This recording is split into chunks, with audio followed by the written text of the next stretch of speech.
Hello everyone, this is going to be a little presentation about my Toyota Corolla, which I am racing in Sepang, Malaysia. It's a 1984 car. It used to be pretty beat up before I actually realized it.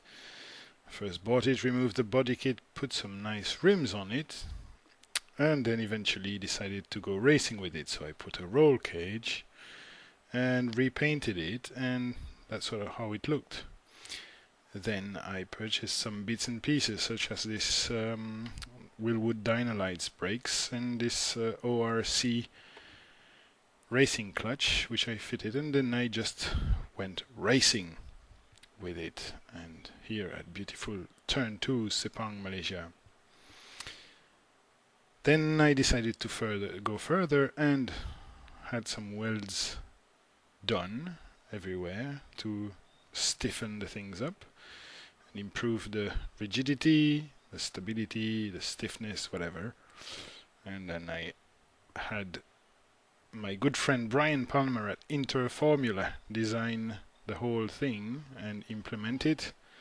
And here you see the equal length trailing arms, which is a unique design, I think. They don't do that like that in Japan, but it gives you a lot of suspension travel, which means the rear end is real free, and you can just then rely on your suspension system to get everything. Then I had everything painted. Car had actually been pretty much damaged, but it's been fixed now. And then I fitted a very nice suspension system by RCS, Radical Chassis Solutions. So then it eventually ended up looking like that, and I now went racing for the second year after painting the car though. Then I put some nicer numbers on it. Now it really looks like a race car, and yeah, it looks like a race car. So this is my weekend office, and it is a few details of the roll cage, which is all well done. Gives a tremendous amount of grip. I'm really fast around corners with this car. And so here is a bit of details on the front suspension, which has, like I said, Willwood Dynalite calipers, which do a great job at stopping an 835 kilogram car, which is not a weight. And the RCS, Radical Chassis Solutions, a local Malaysian-made product, a very good thing. Suspension system. Now, everything is mounted on pillow balls and polyurethane bushings, and you can see also the TRD front and rear sway bar. You can't see the rear one, but everything is made to be very light. The doors are hollowed out, everything is gone, and this is the mechanism to open the door. As you can see, I just found a replacement mirror so that next time I fit my camera you can see what's going on in the back. A few details of the roll cage, very nicely done. Excellent job by Interformula.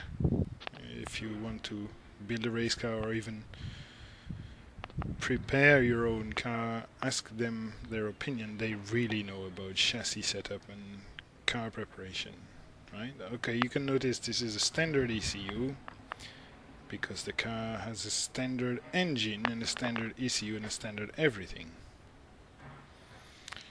Right, so now this is the interior, more interior views.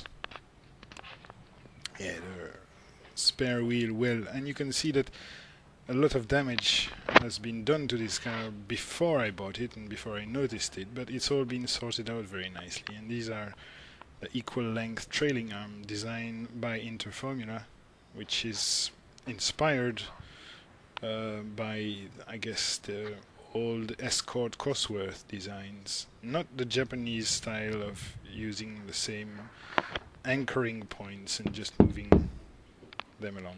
Anyway, plexiglass windows, front and back, front bonnet and back how do you say that? Everything's fiber anyway. It's light. Some nice wheels, as you can see. Beautiful. And the standard fuel tank. You can see the lateral rod has been relocated also. So, like I say, they know their chassis stuff. Beautiful design. Really works. Really provides a lot of grip, and the car is really fantastic to drive as it is. Rear TRD sway bar, and that's the fuel tank. Thank you. Running currently on Hankook semi-slicks, which are okay and good, doing the job, I guess.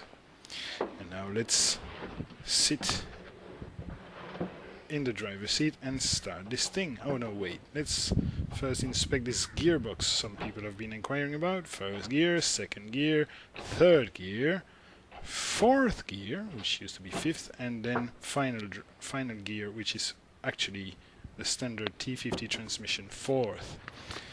And here we can see also the front rear brake bias setup.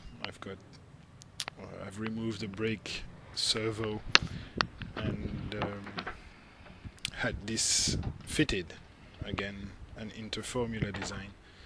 Now let's start it up. It's pretty easy.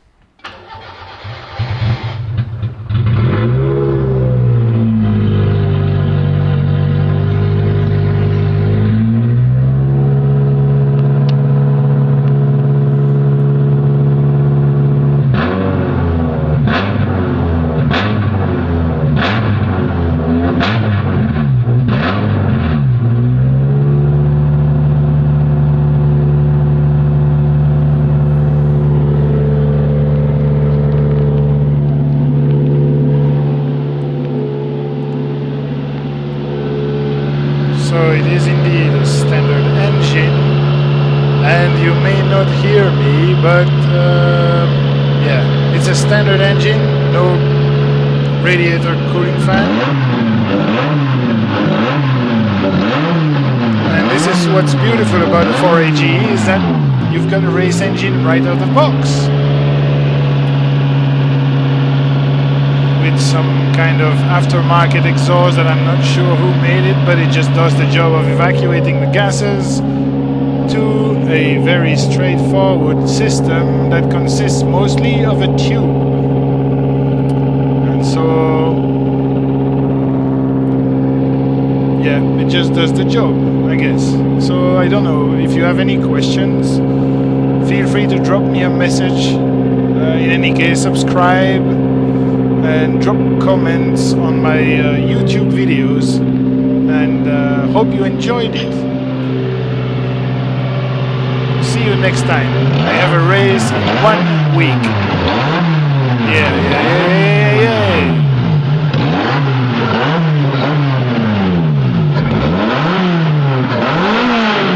Yep. Race engine, right. Damn it, shut up. So yeah, the greatness of the 4AG, a little race engine right out of the factory. What more do you want?